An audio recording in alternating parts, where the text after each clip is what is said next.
नमस्कार दोस्तों, आपका स्वागत है इस चैनल पर जहां हम आपके लिए लेकर आते हैं इतिहास, संघर्ष और प्रेरणा से भरी अद्भुत कहानियां। आज हम सुनने वाले हैं एक ऐसी महान आत्मा की विशेष प्रेरणादायक जीवन यात्रा। एक ऐसा नाम जिसने कम उम्र में ही अत्याचार के खिलाफ बिगुल बजाया। एक ऐसा योद्धा जिसकी गूंज आज भी आदिवासी गर्व और स्वतंत्रता के साहस में सुनाई देती है। धरती आबा बिरसा मुंडा। चैनल को सब्सक्राइब करें तो चलिए शुरू करते हैं बिरसा मुंडा की इस प्रेरणादायक कहानी को। भाग 1, बिरसा मुंडा, जन्म, बचपन और शिक्षा। उलीहाटू के घने सांस लेती वनभूमि में उस सुबह हवा कुछ अलग थी, जैसे किसी पुनर्जागरण की हल्की सी आहट पेड़ों की चोटी पर बजने लगी हो। साल और महुए की सुगंध में रची बसी मिट्टी मानो आसमान के किसी अनजाने रहस्य को जानती हो, और पर्दे के पीछे से झांकते सूरज की किरणें धरती को एक कोमल सा संदेश दे रही हों कि आज इस जंगल में एक ऐसा बीज पनपेगा जो आने वाले समय में अंधकार को चुनौती देने वाला महाबल उठाएगा। वर्ष 1875 की उस सुबह जब उलीहाटू गांव की मिट्टी सुबह की पहली धूप को सोख रही थी, मुंडा परिवार में एक बालक ने जन्म लिया। एक ऐसा बालक जिसकी पुकार आने वाले युगों तक गूंजेगी। उसका नाम रखा गया बिरसा। उस छोटे से गांव में जहां झोपड़ियां जमीन को छूती विनम्रता से बनी थीं और चारों ओर फैला जंगल लोगों के लिए घर, मंदिर, खेत और जीवन सब कुछ था, वहां मुंडाओं का जीवन कितनी सहजता और संघर्ष के बीच चलता था, इसे बच्चे जन्म लेते ही सीखने लगते थे। बिरसा के पिता सुगा मुंडा और माता कर्मी हाथू ने उसका स्वागत मिट्टी, जंगल और पूर्वजों के आशीर्वाद के साथ किया। गांव के बुजुर्ग अक्सर कहते कि उलीहाटू में जन्म लेने वाले बच्चे केवल परिवारों को नहीं बल्कि धरती को भी संतान के रूप में मिलते हैं, क्योंकि उनका जीवन पूरी तरह जंगल की सांसों के साथ जुड़ा होता है। बिरसा के शुरुआती दिन बेहद शांत, प्राकृतिक और मिट्टी की खुशबू से भरे हुए थे। उसकी आंखों में जन्म से ही एक अद्भुत चमक थी, जैसे वह पेड़ों की सरसराहट में कोई गहरी भाषा समझता हो। जब वह थोड़ा बड़ा हुआ और उसकी छोटी सी हथेलियां पेड़ों के तनों को छूने लगीं, तो लगता था कि जंगल उससे कुछ कह रहा है और वह चुपचाप उसे सुनता है। उसकी मां अक्सर मुस्कुराकर कहती, ई जंगल ओरा दोरूम एतना, जंगल तोहार कवनो दोस्त है बिरसा। और छोटा सा बिरसा अपनी मासूम हंसी के साथ महुए के फूलों में खेलने लग जाता। उलीहाटू में जीवन कठिन था पर सुंदर भी। बारिश के मौसम में जंगल की हरियाली स्वर्ग सी चमकती और नदी किनारे बच्चे झुंड बनाकर खेलते। चूल्हे की आग पर पकती मड़ुआ की रोटियों की खुशबू, ढोल नगाड़ों की ताल पर झूमते लोग, परंपरा से बंधा आदिवासी जीवन, इस सब में बिरसा बड़ा हो रहा था।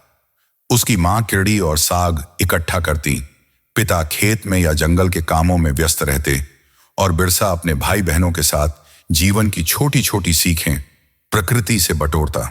लेकिन मुंडाओं का जीवन केवल सरलता का प्रतीक नहीं था। धीरे धीरे समय बदल रहा था। ब्रिटिश शासन के फैलते प्रभाव ने इस शांत जंगल को भी नहीं छोड़ा था। जमीनों पर कब्जे के नए नए नियम, लगान की बढ़ती मांग और दिकुओं, बाहरी जमींदारों व साहूकारों का शोषण मुंडा समुदाय की नींद छीनने लगा था। हालांकि उस समय छोटा सा बिरसा इन अत्याचारों की पूरी गहराई नहीं समझता था, पर वह देखता था कि कैसे उसके पिता और गांव के अन्य लोग कई बार चिंता में डूब जाते, कैसे जमीन के रिकॉर्ड बदल दिए जाते और कैसे मेहनतकश आदिवासी परिवार को अपनी ही धरती पर पराया होने का दुख सहना पड़ता। यह अनुभव उसके भीतर कहीं गहरे में जगह बना रहा था, जिसे वह अपने बचपन की मासूम आंखों से चुपचाप देखता और समझता जा रहा था। कुछ वर्षों बाद जब परिवार की आर्थिक स्थिति और जंगलों पर बढ़ते दिकू नियंत्रण का दबाव बढ़ा, तो सुगा मुंडा ने निर्णय लिया कि उन्हें उलीहाटू छोड़कर पास के चक्रधरपुर क्षेत्र में जाना चाहिए। परिवार ने अपनी झोपड़ी समेटी और नए स्थान की ओर रुख किया। इस यात्रा ने छोटे बिरसा को पहली बार बताया कि जीवन में स्थिरता जितनी सरल दिखती है उतनी होती नहीं। बिरसा के स्वभाव में बचपन से ही एक गहरी जिज्ञासा थी। जब परिवार कुंडी और फिर बंगड़ी की ओर बढ़ा, तो उसने नई जगहों को अबोध आंखों से देखा। पेड़ों की अलग बनावट, मिट्टी की अलग महक, स्थानीय तालाबों का अलग रूप। वह हर चीज पर सवाल करता, हर नए दृश्य को ध्यान से देखता। उसके पिता अक्सर कहते, कि बच्चा धरती से कुछ ज्यादा ही सीख रहलो है। यही जिज्ञासा उसे शिक्षा की ओर ले गई। चक्रधरपुर के पास ही चैबे नामक गांव में उसको मिशनरी स्कूल में दाखिला दिलाया गया। वहां के शिक्षकों ने देखा कि यह बालक गांव के अन्य बच्चों से अलग है, तेज सूक्ष्म निगाह वाला और सीखने में असाधारण रूप से कुशाग्र। मिशनरी स्कूल में अंग्रेजी, गणित, इतिहास के साथ साथ धार्मिक शिक्षा भी दी जाती थी। छोटे बिरसा ने पहली बार अपने गांव से बाहर की दुनिया के बारे में सुना। राष्ट्रों के नाम, साम्राज्यों का इतिहास और ईसाई धर्म का विस्तृत दर्शन। बिरसा की स्मरण शक्ति इतनी तेज थी कि वह किसी भी पाठ को एक बार सुनकर समझ लेता। मिशनरी शिक्षक उससे प्रभावित हुए और उसे जर्मन मिशन स्कूल तुथु में पढ़ने का मौका दिलवाया। उस समय किसी मुंडा बच्चे का इतना आगे शिक्षा प्राप्त करना दुर्लभ था, पर बिरसा ने यह मौका सजगता और मेहनत से संभाला। तुथु में रहते हुए बिरसा ने अंग्रेजी भी सीखनी शुरू की। उसने कैटेचिज्म की पुस्तकें पढ़ी और ईसाई धार्मिक सिद्धांतों को उतनी ही गहराई से समझने की कोशिश की जितनी गहराई से वह जंगल की भाषा समझता था। लेकिन यह सीखने का दौर उसके मन के भीतर अलग प्रकार के प्रश्न भी जगाने लगा। जिस धर्म और शिक्षा की उसे सीख दी जा रही थी, वह कहीं ना कहीं उसके अपने आदिवासी जीवन, उसकी परंपराओं और प्रकृति केंद्रित विश्वासों से बहुत भिन्न थी।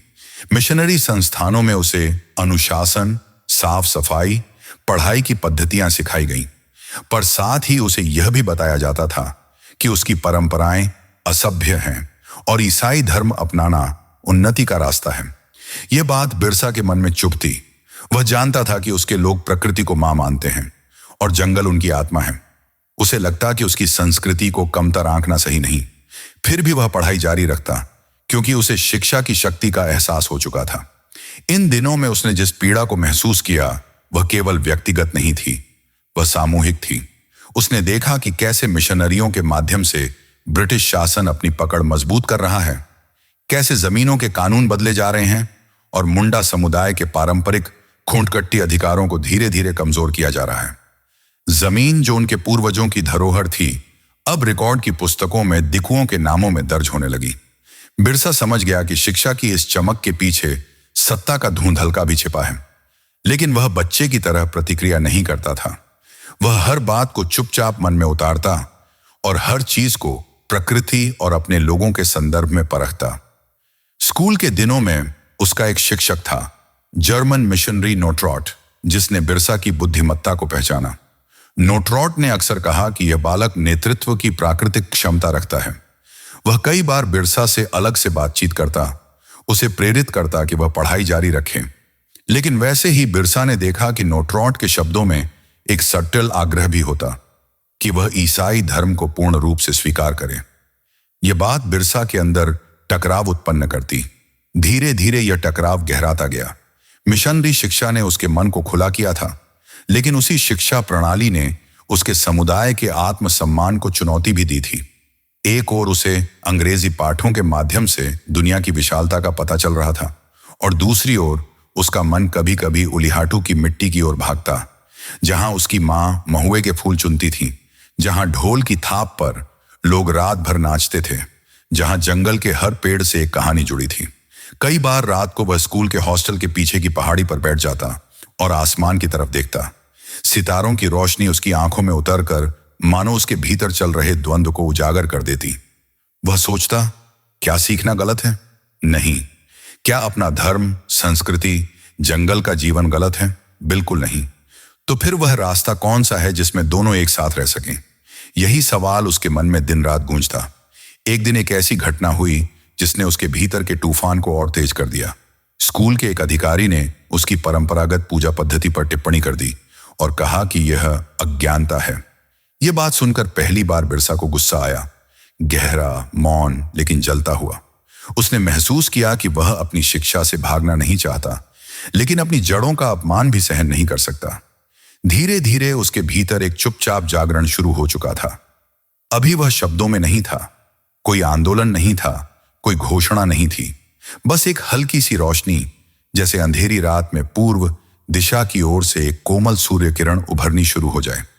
इसी दौरान उसने अपने गांव और आसपास के इलाकों में जमीन छीनने, लगान के अत्याचार, जंगलों पर रोक और आदिवासियों की बेबसी की कहानियां और पास से सुनी। गांवों में गरीबी बढ़ रही थी, दिकुओं के कब्जे मजबूत होते जा रहे थे और प्रशासनिक नियम आदिवासियों की आवाज दबाने लगे थे। यह सब सुनकर उसका मन विचलित हो उठता। वह किसी मित्र से यह सब कह नहीं पाता, पर उसकी आंखों में एक गहरी बेचैनी दिखने लगी थी। कुछ समय बाद मिशनरियों ने उससे ईसाई धर्म में पूरी तरह दीक्षित होने का आग्रह किया। यह वह क्षण था जिसने उसके भीतर पहले से जल रहे द्वंद्व को निर्णायक मोड़ दिया। उसे लगा कि अब वह दो राहों पर खड़ा है, एक राह जो उसे अपनी जड़ों से दूर ले जाएगी और दूसरी राह जो कठिन है लेकिन उसके लोगों की आत्मा से जुड़ी है। और एक दिन उसने स्कूल छोड़ दिया। यह निर्णय किसी विद्रोह की तरह नहीं था, लेकिन उसकी आंतरिक चेतना का पहला दृढ़ कदम था। वह शांतिपूर्वक अपने गांव लौट आया और जंगल की हवा ने जैसे उसे फिर से गले लगाया। पेड़ों की सरसराहट में वह सुन सकता था कि वह अपने असली घर में लौट आया है। गांव लौटकर उसने महसूस किया कि उसकी सोच अब बदल चुकी है। वह पहले जैसा बालक नहीं रहा था। वह पढ़ा लिखा था, पर अपनी परंपरा से गहराई से जुड़ा भी था। उसने जंगल की भाषा अब और साफ सुनना शुरू किया और गांव की पीड़ाएं अब पहले से कहीं अधिक स्पष्ट रूप से समझने लगा। रातों को वह अकेले बैठकर विचार करता रहता। क्या यह स्थिति हमेशा ऐसी ही रहेगी? क्या उसके लोग हमेशा शोषित रहेंगे? क्या जंगल हमेशा दिकुओं की लालच का शिकार बने रहेंगे? क्या उसकी संस्कृति, उसकी परंपरा, उसका धर्म हमेशा असभ्य कहा जाता रहेगा? इन सवालों के बीच एक नई लौ उसके भीतर जलने लगी। एक आध्यात्मिक ऊर्जा, जैसे कोई अदृश्य शक्ति उसके मन को एक विशेष दिशा में ले जा रही हो। वो अक्सर ध्यान लगाता, जंगल के सबसे शांत हिस्सों में जाकर बैठता और प्रकृति से संवाद करता। धीरे धीरे उसे महसूस हुआ कि उसका जीवन केवल उसका नहीं है। उसमें कुछ ऐसा है जिसे वह अभी पूरी तरह नहीं समझ पा रहा, लेकिन जिसे वह अनदेखा भी नहीं कर सकता। वह धीरे धीरे एक ऐसे आंतरिक भाव की ओर बढ़ने लगा जो आगे चलकर एक बड़े जागरण का आधार बनेगा। उसके भीतर एक आध्यात्मिक चेतना आकार लेने लगी थी, एक पुकार जो अभी धीमी थी पर जल्द ही इतिहास के पन्नों में गूंजने वाली थी। और यहीं इसी अवस्था में उसके भीतर का संघर्ष एक नए रूप में परिवर्तित होने लगा। एक ऐसा रूप जो उसे सिर्फ बिरसा नहीं रहने देगा, बल्कि उसे धरती आबा, अपने लोगों के आध्यात्मिक मार्गदर्शक के रूप में जगाएगा। भाग 2। बिरसा का आध्यात्मिक जागरण, युवावस्था और संघर्ष की पहली चिंगारी। जंगल की शाम का रंग उस दिन कुछ और ही था। साल के पेड़ों की पत्तियों पर हल्की सुनहरी आभा थी और हवा में एक अजीब सी शांति पसरी हुई थी, जैसे प्रकृति कुछ ऐसा कहने वाली हो जिसे केवल वही सुन पाए जो अपने भीतर की आवाज को शांत कर चुका हो। बिरसा जब अपने गांव लौट आए तो उनके मन में अनगिनत प्रश्न उमड़ते घुमड़ते रहते। शिक्षा ने उन्हें दुनिया की जटिलताओं से परिचित कराया था और अपने ही समुदाय की पीड़ा ने उनके भीतर एक ऐसा खालीपन जन्म दिया था जिसे शब्दों में बांधा नहीं जा सकता था। पर इसी खालीपन में धीरे धीरे एक नई ऊर्जा, एक नया स्वरूप आकार लेने लगा था। गांव के लोग उन्हें देखते तो महसूस करते कि यह वही छोटा सा बिरसा नहीं रहा जो कभी महुए के फूलों के पीछे दौड़ता था। उसकी आंखों में अब ऐसी गहराई थी जैसे उसने अपनी उम्र से कहीं ज्यादा जीवन देख लिया हो। वह कुछ कम बोलता, पर जब बोलता तो उसके शब्दों में एक अजीब सी ठहराव और स्पष्टता होती। धीरे धीरे लोग उसकी बातों में रुचि लेने लगे। रात में अक्सर वह गांव के बाहर झरने के पास बैठकर घंटों ध्यान करता। बहते पानी की आवाज, पेड़ों की सरसराहट और दूर कहीं ढोल की हल्की हल्की थाप, सब कुछ मिलकर एक दिव्य सी लय बना देते थे। यही वह क्षण थे जब उसके मन में एक अनदेखी शक्ति प्रवाहित होती महसूस होती। कभी कभी उसके भीतर अचानक कोई दृश्य चमक उठता। उसके समुदाय का शोषित चेहरा, जंगल की कटती सीमाएं, दिकुओं का अत्याचार और कहीं दूर अंधेरे में एक हल्का सा उजाला जो मानो उसे पुकार रहा हो। धीरे धीरे यह ध्यान केवल उसकी दिनचर्या का हिस्सा नहीं रह गया, बल्कि उसकी आत्मा का स्वर बन गया।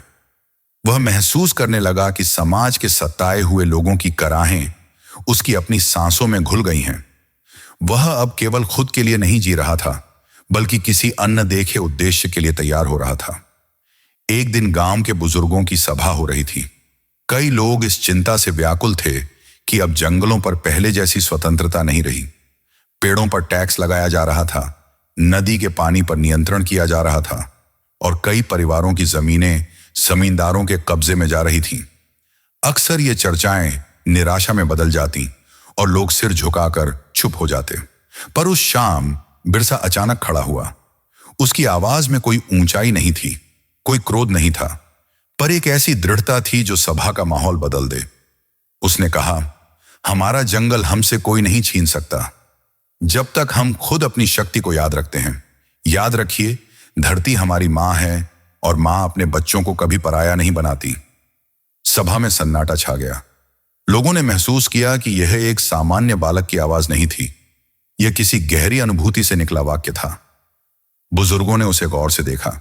एक बुजुर्ग ने धीरे से कहा, इस लड़के में कुछ है, यह साधारण नहीं। उसके भीतर की आध्यात्मिकता सिर्फ ध्यान तक सीमित नहीं थी। उसने यह भी देखना शुरू किया कि उसके लोग अपनी ही संस्कृति से दूर होते जा रहे हैं, अपने त्योहारों, अपने अनुष्ठानों और अपनी जंगल केंद्रित मान्यताओं को भूलते जा रहे हैं। मिशनरी शिक्षा ने उनमें एक नई दिशा दी थी, लेकिन कई बार यह दिशा उनकी जड़ों को कमजोर भी कर रही थी। बिरसा का मन इस विरोधाभास से बोझिल हो जाता।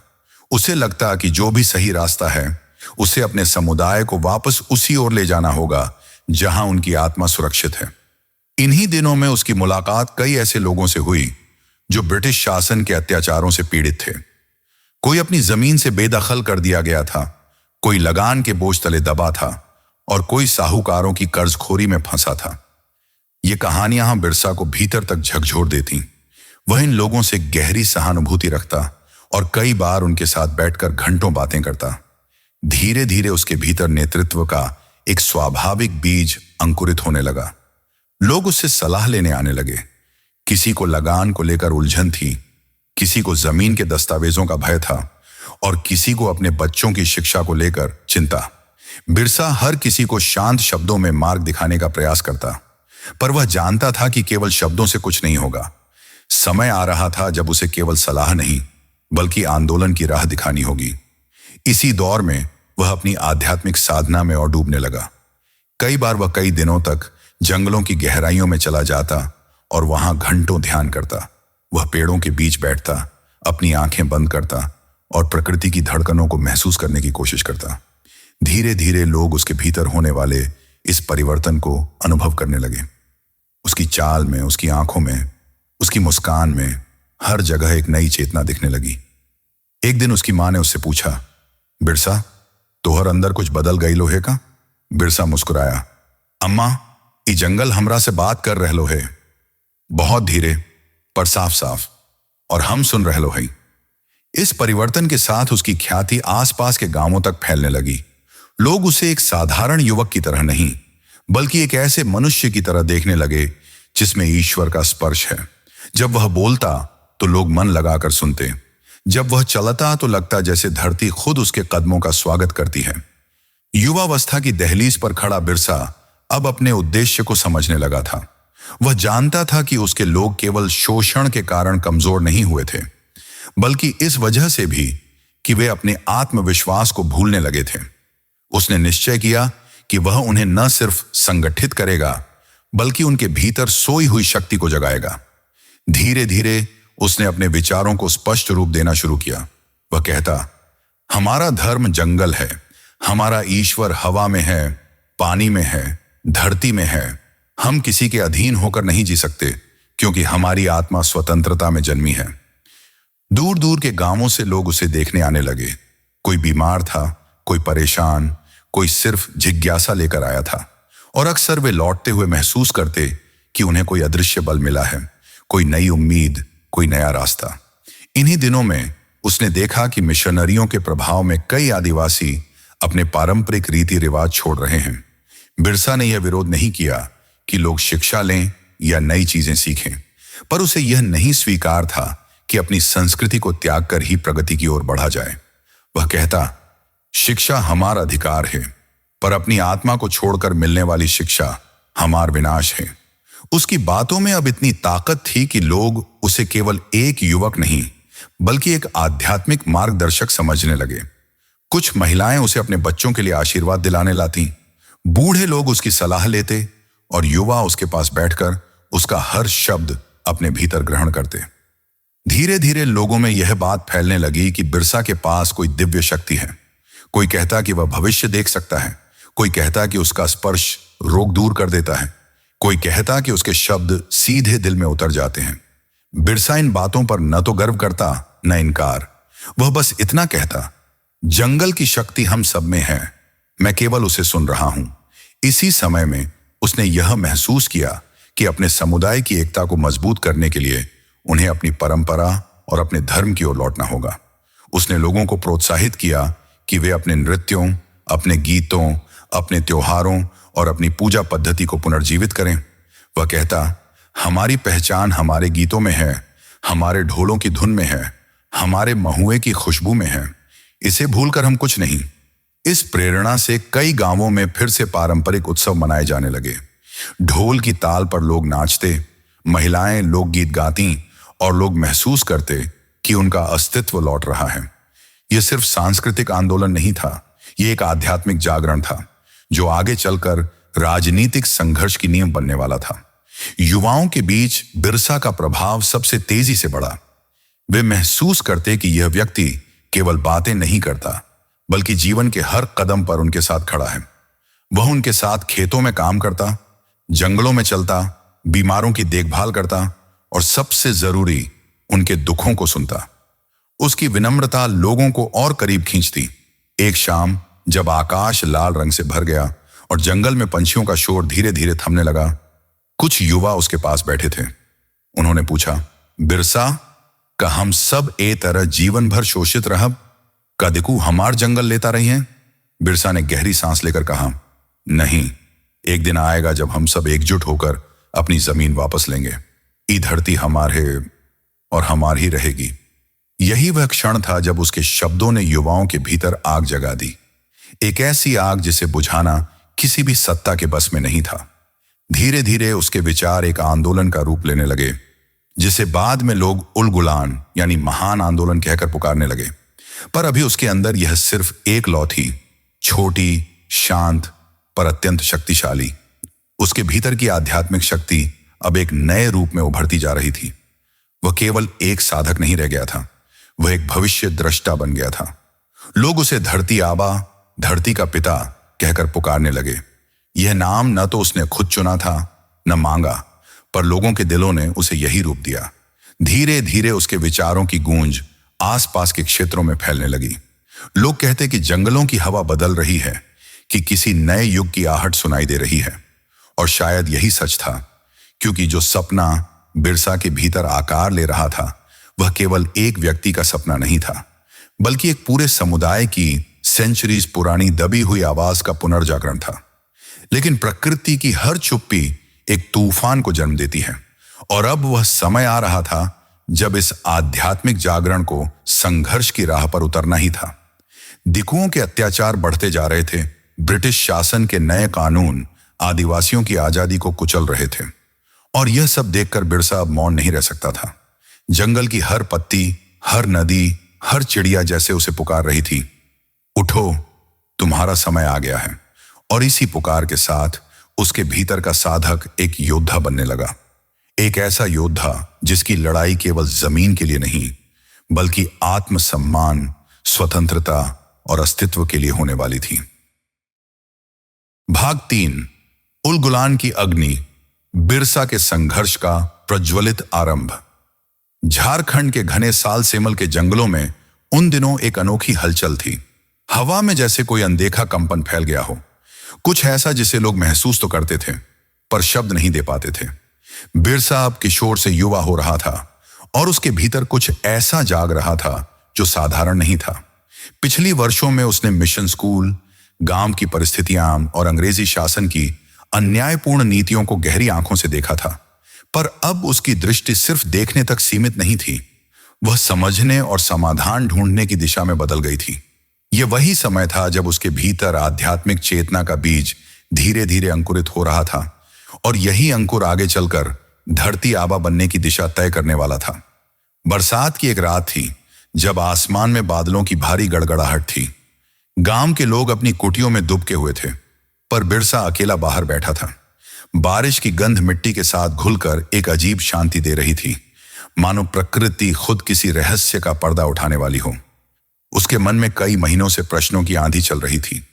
क्यों जंगल के लोग अपनी ही धरती पर बोझ समझे जाते हैं? क्यों सदियों से चले आते रीति रिवाज, आस्था और जमीनें धीरे धीरे उसके समुदाय से छिनी जा रही हैं? अंग्रेजी सत्ता और दिकू महाजनों ने सिर्फ कानून नहीं बदले थे, उन्होंने जीवन की धारा ही बदलने की कोशिश की थी। इन्हीं विचारों के बीच उसके भीतर एक नई रोशनी उठी।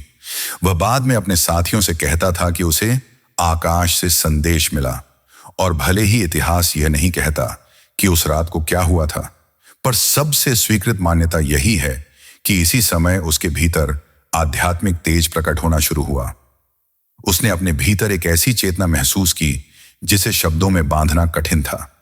यह सिर्फ धार्मिक अनुभूति नहीं थी, यह उसके पूरे अस्तित्व की दिशा बदलने वाली अनुभूति थी। गांव के लोग धीरे धीरे उसके व्यवहार में बदलाव देखने लगे। पहले जहां वह चंचल, हंसमुख और साथ ही युवाओं संग खेलकूद में मग्न रहता था, वहीं अब वह लंबे समय तक जंगलों में ध्यानमग्न रहता, पेड़ों की छालों को ध्यान से देखता, नदी की धारा में कुछ पढ़ने की कोशिश करता, मानो प्रकृति उसके लिए कोई पुस्तक हो। कभी कभी वह रातों में जंगलों में घूमकर तारों को देखता और सुबह लौटकर अपनी मां को चुपचाप बताता कि कुछ नया समझ आया है। उसकी मां कर्मी हाथ औड़े उसके इस परिवर्तन को सजग प्रेम से देखती थी, पर वह यह भी समझती थी कि उसका बेटा अब सामान्य लड़का नहीं रहा। धीरे धीरे बिरसा के भीतर की यह आध्यात्मिक ऊर्जा दूसरे लोगों तक पहुंचने लगी। मुंडा समाज में यह मान्यता पहले से थी कि प्रकृति एक जीवित शक्ति है और हर मनुष्य उससे जुड़ा है। जब बिरसा गांव के लोगों से यह कहता कि जंगल सिर्फ लकड़ी का स्रोत नहीं बल्कि जीवित माता है, तो लोग उसकी बातों में एक अनोखा आग्रह महसूस करते। उसकी आवाज में एक ऐसी दृढ़ता थी जिसे अनदेखा करना कठिन था। उन दिनों छोटा नागपुर में ब्रिटिश शासन द्वारा भूमि व्यवस्था में किए जा रहे बदलावों ने आदिवासी समाज को गहरे संकट में डाल दिया था। बैत बेगारी और जमीन की जब्ती जैसे अत्याचार हर दिन बढ़ते जा रहे थे। कई परिवार अपनी पीढ़ियों से उपज रही जमीन से बेघर हो रहे थे। मिशनरियों के साथ जुड़े नए धर्म के प्रभाव ने भी समाज में खाई पैदा की थी। कुछ लोग नए जीवन की ओर आकर्षित होते थे, खोई हुई जमीन और सामाजिक सुरक्षा की तलाश में, पर कुछ लोग इसे अपनी जड़ों से दूर जाना समझते थे। बिरसा ने दोनों पक्षों को देखा था। उसने मिशनरियों के यहाँ पढ़ते समय उनकी ईमानदारी और पढ़ने लिखने की प्रेरणा को भी देखा था, लेकिन साथ ही यह भी महसूस किया था कि इस नए रास्ते में उसकी जातीय पहचान और समुदाय की परंपराएं धीरे धीरे फीकी पड़ रही हैं। इन्हीं विरोधाभासों के बीच बिरसा की आध्यात्मिक परिपक्वता बढ़ती गई। वह अपने समुदाय के बुजुर्गों, ओंझाओं और पारंपरिक ज्ञान रखने वाले लोगों से बातें करता, उनसे पुराने गीत, किंवदंतियां और पूजा पद्धतियां सीखता। पर वह अंधविश्वास को नहीं अपनाता। वह हर बात को समझकर, परखकर, सत्य के आधार पर आगे बढ़ना चाहता था। उसकी यही विशेषता उसे सामान्य धार्मिक नेता से अलग बनाती थी। वह सिर्फ परंपरा का अनुसरण नहीं कर रहा था, बल्कि उसे एक नए उद्देश्य से जोड़ रहा था, अपने लोगों की मुक्ति और स्वाभिमान की पुनर्स्थापना। बिरसा को गांव के लोग तब और अधिक सम्मान देने लगे जब उन्होंने देखा कि वह रोगियों को छूकर ठीक करने की कोशिश करता है, उन्हें प्राकृतिक जड़ी बूटियां देता है और उनके भीतर आत्मविश्वास जगाने वाले शब्द बोलता है। यह सच है कि कई बार बीमारी जटिल होती और वह तुरंत ठीक नहीं होती, पर उसकी बातों में इतना विश्वास था कि लोग उसके पास आते ही अपनी आशंकाओं को भूल जाते। धीरे धीरे यह चर्चा फैलने लगी कि बिरसा में कोई दिव्य शक्ति है।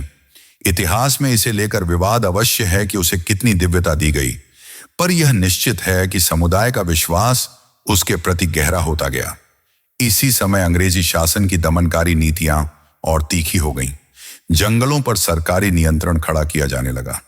पशुपालन, शिकार, खेती, हर चीज में नए नियम लागू किए गए। आदिवासी समाज जो सदियों से जंगलों के साथ तालमेल बनाकर जीता आया था, अचानक खुद को ही कानून तोड़ने वाला समझे जाने लगा। महाजन और दिक्कू जमींदार अपनी मनमानी बढ़ाते गए। जिन खेतों में मुंडा परिवार पीढ़ियों से उगाई कर रहा था, उन्हें कानूनी चालों से किसी और के नाम लिखा जा रहा था। यह सब देखते हुए बिरसा का मन भीतर ही भीतर आग की तरह जलता था, पर उसका क्रोध कभी अराजकता के रूप में बाहर नहीं आता था। वह धीरे धीरे एक संकल्प में बदलता जा रहा था। एक दिन जब वह अपने गांव के कुछ युवाओं के साथ बैठा था, उसने धीरे से कहा, हमारे पुरखे इस धरती को माता कहते थे, माता कभी अपने बच्चों को त्याग नहीं सकती। अगर दर्द है तो वह हमारा भी है और उसका भी। उसके शब्दों में ऐसी गहराई थी कि उसका हर साथी चुप हो गया।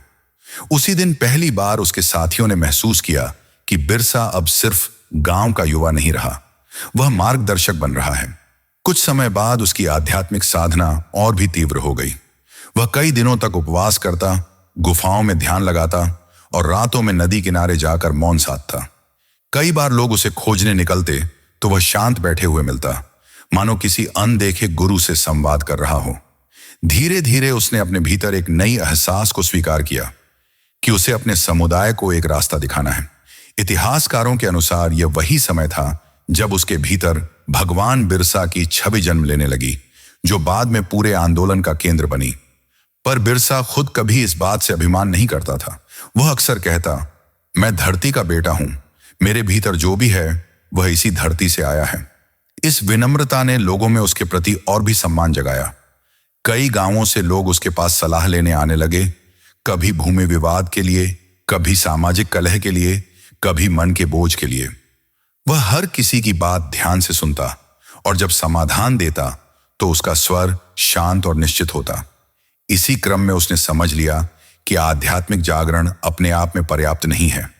उसके लोगों को केवल धार्मिक आश्वासन नहीं, बल्कि सामाजिक राजनीतिक स्वाभिमान भी चाहिए। यह समझ उसके भीतर गहराई से उतर चुकी थी कि जब तक अंग्रेजी सत्ता और दिकू जमींदारों की अन्यायपूर्ण नीतियां नहीं बदलेंगी, तब तक उसके लोगों का दर्द खत्म नहीं होगा। उसके भीतर उपजा यह विचार आगे चलकर उलगुलान अर्थात महान आंदोलन का बीज बनने वाला था। साल 1894 से 1895 के आसपास उसके प्रभाव का दायरा गांवों की सीमाओं से निकलकर दूर दूर के इलाकों तक पहुंचने लगा। युवा, बुजुर्ग, महिलाएं सब उसके संदेश को सुनना चाहते थे। उसकी वाणी में एक अनोखी शक्ति थी। वह जब कहता कि धरती हमारी मां है, इसे बचाना हमारा धर्म है, तो लोग उसे सिर्फ एक वाक्य नहीं बल्कि आह्वान की तरह सुनते। धीरे धीरे ब्रिटिश अधिकारियों को भी पता चलने लगा कि छोटा नागपुर के जंगलों में एक युवा अपने समुदाय को जागृत कर रहा है। पर तब तक उन्होंने इसे बहुत गंभीरता से नहीं लिया, क्योंकि वे इसे सामान्य धार्मिक उन्माद मानते थे। वे यह नहीं समझ पाए कि यह धार्मिक चेतना धीरे धीरे राजनीतिक प्रतिरोध में बदल रही थी। बिरसा के भीतर का आध्यात्मिक तेज अब दिशा ले रहा था, अपने इतिहास, अपनी भूमि, अपने अस्तित्व को बचाने की दिशा। और इसी आध्यात्मिक परिपक्वता, सामाजिक परिवर्तन की तड़प और न्याय की भावना के सम्मिलन ने बिरसा को वह पुरुष बना दिया जिसकी चमक आने वाले वर्षों में पूरे क्षेत्र को प्रज्वलित कर देने वाली थी। यह समय उसके भीतर के योद्धा के जागरण का था, पर यह योद्धा तलवार से नहीं, सत्य, साहस और धैर्य से जन्म ले रहा था। कहानी यहीं पर उस मोड़ पर पहुंचती है जहां उसका आध्यात्मिक जागरण धीरे धीरे जन जागरण में बदलने वाला था, और यह परिवर्तन आने वाले समय में इतिहास की दिशा मोड़ देगा। भाग 4, धरती आबा का हुंकार, जन जागरण, टकराव और बलिदान की छाया। छोटा नागपुर के घने जंगलों में फैलती हवा उन दिनों एक अनकहा संदेश लिए चलती थी। लोग कहते थे कि पेड़ों की शाखाएं भी जैसे कुछ फुसफुसा रही हों, मानो आने वाले समय की घड़ियों में कोई बड़ी हलचल जन्म लेने वाली हो। यह वह दौर था जब बिरसा मुंडा का प्रभाव अब सीमित दायरों से आगे बढ़ चुका था। छोटी सी उल्लीहातों की धरती से उठी आवाज धीरे धीरे दूर दूर तक पहुंच रही थी, और हर गांव में लोग उसके नाम के पीछे छिपी शक्ति को महसूस करने लगे थे। यह सिर्फ धार्मिक जागृति नहीं थी, यह पहचान की लड़ाई, अन्याय के विरुद्ध खड़े होने का साहस और धरती के अधिकार की पुकार थी। साल 1895 से 96 के आसपास बिरसा की ख्याति एक नवजागरण के रूप में फैल रही थी। उसे अब लोग सिर्फ एक आध्यात्मिक मार्गदर्शक नहीं, बल्कि सामाजिक संकटों का समाधान देने वाला युवा नेता मानने लगे थे। उसके उपदेश सरल थे, पर भीतर से इतने गहरे कि हर सुनने वाले को उसकी बातें अपने जीवन की सच्चाई लगती थीं। वह कहता, धरती हमारी मां है, जिसे जन्म दे उसे बचाने का धर्म भी वही सिखाती है। लोग उसकी इन बातों को सिर्फ पुकार नहीं बल्कि दिशा समझते। उसी समय अंग्रेजी शासन ने भूमि व्यवस्था, जंगल नियंत्रण और कर संग्रह के नए नियमों को और कड़ा कर दिया। महाजन और दिकू जमींदारों के अत्याचार अब खुलेआम होने लगे थे। कई गांवों में देखा गया कि मुंडा परिवारों की जमीनें छल से किसी और के नाम दर्ज हो जाती। लोग बेबस होकर चुपचाप वहां से हट जाते, क्योंकि उनके पास न पढ़ाई थी, न कानूनी भाषा की समझ, न अदालत के खर्चों को झेलने की शक्ति। बिरसा यह सब देखकर भीतर तक कांप जाता। उसके भीतर जो आध्यात्मिक आंच जागी थी, वह अब जनपीड़ा से मिलकर प्रतिरोध की लौ में बदल रही थी। इन दिनों बिरसा अलग अलग गांवों में लंबे समय तक रहता, लोगों की समस्याएं सुनता, उनके हालात समझता और फिर उन्हें अपनी परंपरा, अपनी भाषा और अपने अधिकारों को संभालने का संदेश देता। वह कहता कि दिखुओं द्वारा बनाए गए कानून आदिवासियों की आत्मा को तोड़ने वाले हैं और इनके विरुद्ध खड़े होना ही ईश्वर की इच्छा है। उसकी वाणी में ऐसा आकर्षण था कि दूर दराज के गांवों से लोग उसे देखने आने लगे। कई लोगों ने अपने निर्णय और विवाद उसके कहे अनुसार निपटाने शुरू कर दिए। वह बीमारी, गरीबी या पीड़ा से ग्रस्त किसी व्यक्ति को मिलने पर शांत स्वर में कहता, डरो मत, तुम्हारे साथ धरती है, जंगल है, पानी है, इनसे बड़ा कोई सहारा नहीं। ये बातें सुनते ही लोगों के भीतर एक अजीब भरोसा जाग उठता। धीरे धीरे अंग्रेजी अधिकारियों को पता चला कि एक युवा धार्मिक नेता आदिवासी समुदाय में असाधारण लोकप्रियता हासिल कर रहा है। हालांकि शुरू में उन्होंने इसे सामान्य धार्मिक जोश मानकर अनदेखा किया, लेकिन जल्द ही उन्हें समझ में आने लगा कि इसका प्रभाव धार्मिक सीमाओं से बहुत आगे जा रहा है। बिरसा का संदेश सीधे सीधे शासन व्यवस्था और सामाजिक बंधनों को चुनौती दे रहा था। ब्रिटिश प्रशासन के लिए यह एक संकेत था कि छोटा नागपुर में कुछ असामान्य जन्म ले रहा है। साल 1895 के अंत तक स्थिति इतनी बदल चुकी थी कि पुलिस ने बिरसा की गतिविधियों पर नजर रखना शुरू कर दिया। उसी समय ईसाई मिशनरियों को भी लगा कि बिरसा के कारण उनके धर्म प्रचार का असर कम हो रहा है। बिरसा ने मिशन स्कूल में पढ़ाई की थी और मिशनरियों के काम को नजदीक से देखा था, पर अब वह अपने समुदाय को यह समझाने लगा था कि कोई भी धर्म या सत्ता यदि अपनी जड़ों से दूर ले जाए तो वह आत्मा को कमजोर करती है। उसका यह कहना मिशनरियों को स्वीकार नहीं था। इसी दौर में कई गांवों में सूखा पड़ा। लोग भूख और बीमारी से परेशान थे। बिरसा ने इस कठिन समय में गांव गांव जाकर लोगों को साहस दिलाया, उन्हें साथ मिलकर खेती करने, जंगल से प्राकृतिक औषधियां इस्तेमाल करने और सामूहिक श्रम के जरिए जीवन चलाए रखने का संदेश दिया। उसकी यह सहायता लोगों के बीच उसकी छवि को और मजबूत करती गई, लेकिन उसकी बढ़ती लोकप्रियता से प्रशासन को खतरा महसूस होने लगा था।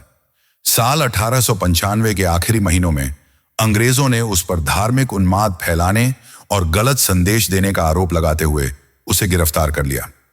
इतिहासकारों के अनुसार उसकी पहली गिरफ्तारी 1895 में हुई और उसे करीब 2 साल तक जेल में रखा गया। जेल का यह समय उसके जीवन में किसी अंधेरे की तरह नहीं था, बल्कि उस अंधेरे में एक नया संकल्प जन्म ले रहा था। जेल की दीवारें उसके विचारों को रोक नहीं सकी। वह अपने साथी कैदियों से बातें करता, उनसे उनके दुख सुनता और उन्हें दृढ़ता रखने का संदेश देता। कुछ अंग्रेज अधिकारी उसकी शांत स्वभाव और दृढ़ आत्मा को देखकर आश्चर्य करते थे। उन्हें समझ में नहीं आता था कि यह साधारण सा युवक इतनी बड़ी जनशक्ति को कैसे प्रभावित कर रहा है। जेल में रहते हुए बिरसा के भीतर यह और स्पष्ट हो गया कि आदिवासी समाज को सिर्फ आध्यात्मिक संदेश नहीं, बल्कि एक संगठित आंदोलन की आवश्यकता है। उसने महसूस किया कि अंग्रेजी कानूनों और महाजनों की मिलीभगत ने पूरे क्षेत्र को संकट में डाल दिया है। अगर इस व्यवस्था को चुनौती नहीं दी गई तो आने वाली पीढ़ियां भी यही अत्याचार झेलेंगी। इसी सोच ने उसके भीतर राजनीतिक प्रतिरोध का बीज पूरी तरह पका दिया। 1897 में जब वह जेल से बाहर आया, तब लोग उसे देखने उमड़ पड़े। उसकी आंखों में अनुभव की गहराई और दिल में संकल्प की आग दोनों साथ जगमगा रही थीं। बाहर आते ही वह पहले की तरह शांत और विनम्र नहीं था। अब उसमें वह तप था जो किसी क्रांति के जन्म में दिखाई देता है। लोग उसे अब केवल बिरसा नहीं, बल्कि धरती आबा कहने लगे थे। धरती का पिता जो अपनी संतान की रक्षा के लिए जन्मा है।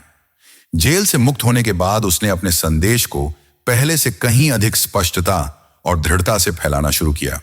वह कहता, हमारी जमीन खोई नहीं है, हम खोए हैं। जब हम जागेंगे तो हमारी धरती भी हमारे पास लौट आएगी। उसकी बातों में ऐसी आग थी कि युवा उसके चारों ओर एकत्र होने लगे। हर जगह उसके आने की खबर सुनते ही लोग बाजे, नगाड़े और पारंपरिक नृत्यों के साथ उसका स्वागत करते। लोग कहते कि उसके सामने आते ही मन के सारे बोझ हल्के हो जाते। उसने गांवों में घूम घूम कर समझाया कि दिकुओं द्वारा लागू किए गए कानूनों का विरोध करना उनका अधिकार है। वह लोगों को एकता में बांधने लगा और धीरे धीरे यह एक धार्मिक आंदोलन से आगे बढ़कर भूमि आंदोलन बन गया। बिरसा ने अपने अनुयायियों को शराब छोड़ने, अनैतिक कृत्यों से दूर रहने, परंपराओं को मजबूती से थामने और जंगलों की रक्षा करने का संदेश दिया। वह कहता था, जिसने अपनी जड़ों को संभाल लिया उसे कोई नहीं हिला सकता। 1897 से 1899 के बीच बिरसा का प्रभाव अपने चरम पर पहुंच गया। उसके अनुयायी अब उसे सिर्फ गुरु नहीं बल्कि नेता और रक्षक के रूप में देखने लगे। लोग कहते थे कि जब वह बोलता तो ऐसा लगता मानो धरती खुद बोल रही हो। उसकी वाणी में प्रकृति का तेज और न्याय की पुकार साथ होती। कई जगहों पर लोगों ने दिकू जमींदारों के अन्याय का विरोध शुरू कर दिया। प्रशासन के कानों में यह खबर आग की तरह फैलने लगी। ब्रिटिश सरकार को अब साफ दिख रहा था कि स्थिति नियंत्रण से बाहर जा रही है। उन्हें यह भय भी था कि यह आंदोलन छोटा नागपुर से निकलकर बंगाल, ओडिशा और मध्य भारत तक फैल सकता है। इसीलिए उन्होंने उसकी गतिविधियों को रोकने के लिए गुप्तचर भेजे, गांवों में पुलिस भेजी और लोगों को धमकाना शुरू किया। पर इसका उल्टा असर हुआ। जनता और अधिक संगठित होने लगी। इस समय के बारे में इतिहासकारों का कहना है कि बिरसा के भीतर का करिश्मा, उसकी ऊर्जा, उसकी वाणी और उसकी दृष्टि इतने प्रभावशाली थे कि उसके अनुयायी उसे ईश्वर के अवतार जैसा मानने लगे थे। पर बिरसा ने कभी अपने आप को ईश्वर नहीं कहा। वह हमेशा कहता, मैं तुम्हारा बेटा हूं, धरती का आदेश सुनाता हूं। उसकी यह विनम्रता उसे और महान बनाती। 1899 के मध्य तक बिरसा ने अपने आंदोलन को स्पष्ट रूप से अंग्रेजी शासन और दीकू जमींदारों के खिलाफ संगठित कर दिया था। अब वह लोगों को तैयार कर रहा था कि जिस अन्याय को वे वर्षों से सहते आए हैं उसके विरुद्ध संगठित होकर खड़ा होना होगा। जंगलों, पहाड़ों और नदी किनारों पर उसकी सभाएं होने लगीं, जहां हजारों लोग जुटते। उसके शब्दों में क्रांति थी पर हिंसा नहीं थी। उसके भीतर प्रतिरोध था पर अराजकता नहीं। और अब कहानी उस मोड़ पर पहुंच रही थी जहां यह जागरण एक विशाल आंदोलन में बदलने वाला था।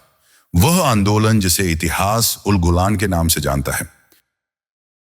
भाग 5, एक युग का अवसान, एक अमर ज्वाला, बिरसा मुंडा की अंतिम यात्रा और शाश्वत विरासत। उस रात चंद्रमा पूरा नहीं था, पर उसकी फीकी रोशनी तैमाड़ के पहाड़ों पर ऐसे गिर रही थी मानो प्रकृति स्वयं एक बेचैनी में डूबी हो। हवा में धुएं और पत्तों की मिलीजुली गंध भटक रही थी और दूर कहीं ढोल की धीमी थाप सुनाई दे रही थी, जैसे हर बीतते पल के साथ धरती किसी अनदेखी आशंका को महसूस कर रही हो। इन्हीं क्षणों में बिरसा, जिसे लोग धरती अब्बा कहने लगे थे, अपने अंतिम संघर्ष की ओर बढ़ रहा था। 1899 के अंतिम महीनों में जब उल गुलान की लपटें पूरे मुंडा क्षेत्र में फैल चुकी थीं, तब अंग्रेज शासन ने समझ लिया था कि यह कोई साधारण विद्रोह नहीं बल्कि एक ऐसी चेतना की शुरुआत है जो हर उस दिल में आग बनकर धधक सकती है जिसे सदियों से दबाया और ठगा गया हो। दिसंबर 1899 में जब डोमबारी पहाड़ी की ढलानों पर हजारों लोग इकट्ठा हुए तो वह किसी युद्ध परिषद जैसा दृश्य था। लोगों के चेहरों पर दृढ़ता थी पर उनके भीतर एक गहरी पीड़ा भी भरी थी।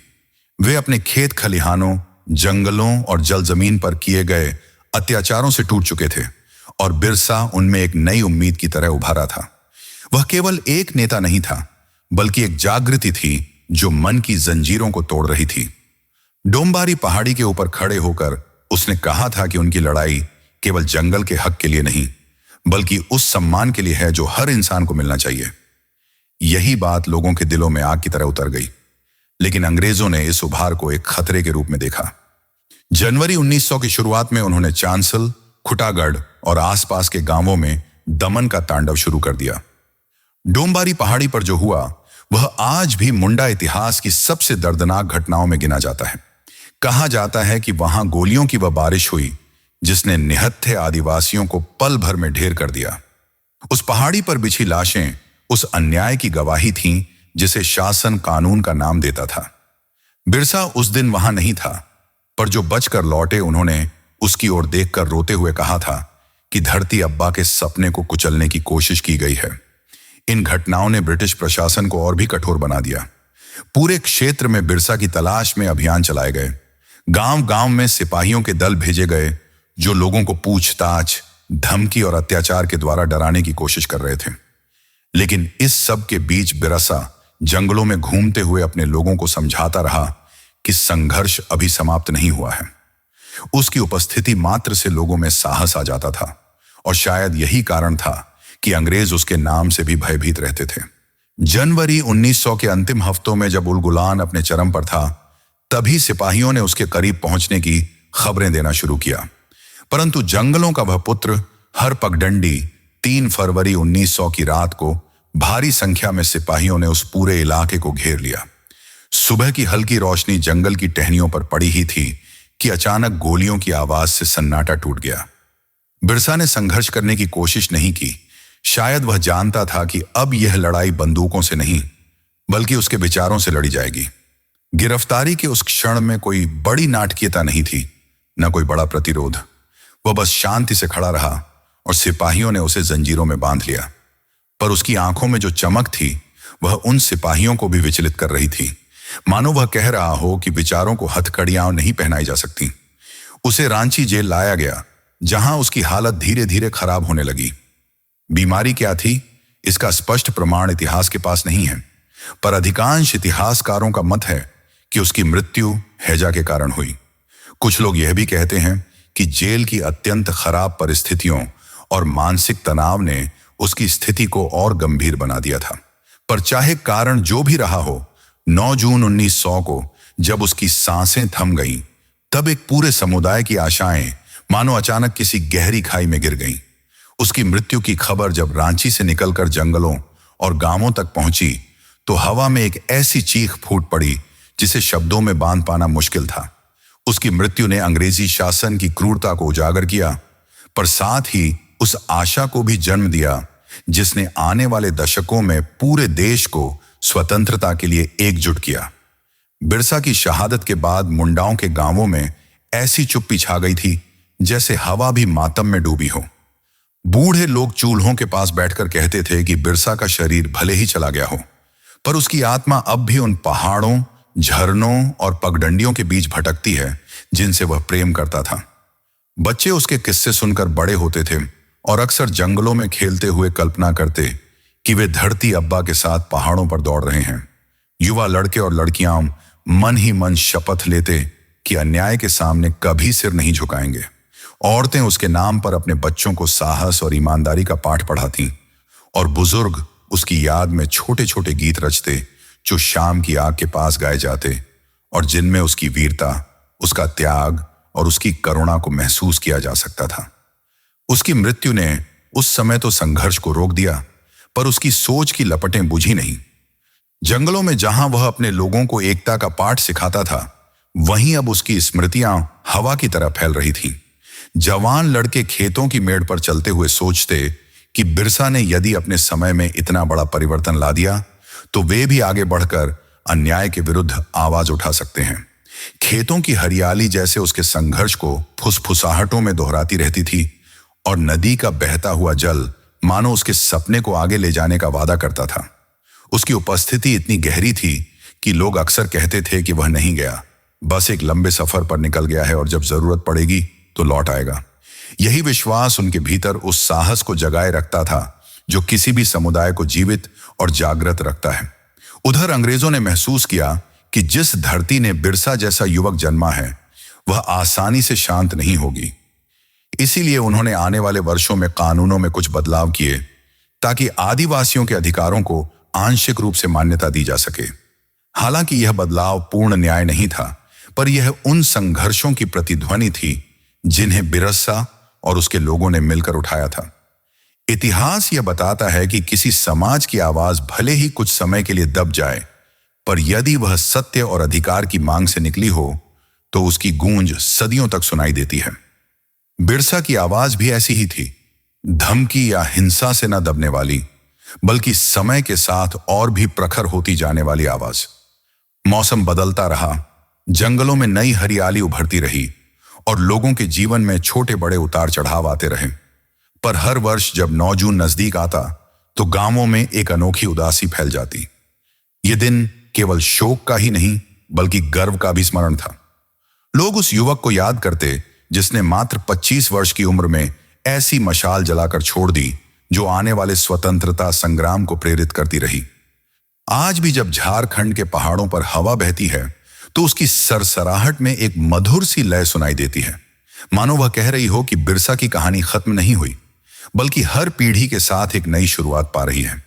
और शायद यही उसकी सबसे बड़ी विजय थी कि वह एक मनुष्य से आगे बढ़कर एक जीवित विचार बन गया। एक ऐसा विचार जो हर उस इंसान को मजबूत बनाता है जो अपने हक, अपनी जमीन, अपनी अस्मिता और अपने सम्मान के लिए आवाज उठाता है। बिरसा की यात्रा समाप्त हो गई थी, पर उसकी कहानी अभी भी अनगिनत दिलों में धड़क रही थी और धड़कती रहेगी जब तक जंगलों का हरा रंग, नदियों की आवाज और धरती की खुशबू जीवित है। इस अद्भुत यात्रा में हमारे साथ जुड़े रहने के लिए आपका दिल से धन्यवाद। बिरसा मुंडा की यह प्रेरणादायक कहानी हमें याद दिलाती है कि उम्र चाहे कितनी भी कम हो, हौसले और सच्चे उद्देश्य से किया गया संघर्ष हमेशा अमर हो जाता है। अगर इस कहानी ने आपके दिल को छुआ हो, आपको नई सोच, नया साहस या जीवन में आगे बढ़ने की प्रेरणा दी हो, तो हमारे चैनल लेजेंड्स ऑडियो बुक को सब्सक्राइब करना न भूलें। इस वीडियो को लाइक और शेयर करें ताकि बिरसा मुंडा की यह रोशनी और भी लोगों तक पहुंच सके। अपनी राय हमें कमेंट में जरूर बताइए, क्योंकि आपकी बातें हमें आगे और बेहतरीन सामग्री बनाने के लिए प्रेरित करती हैं। फिर मिलेंगे एक और महान व्यक्तित्व की जीवन गाथा के साथ, एक नई प्रेरणा, एक नई दिशा और एक नई ऊर्जा लेकर। धन्यवाद। जय हिंद।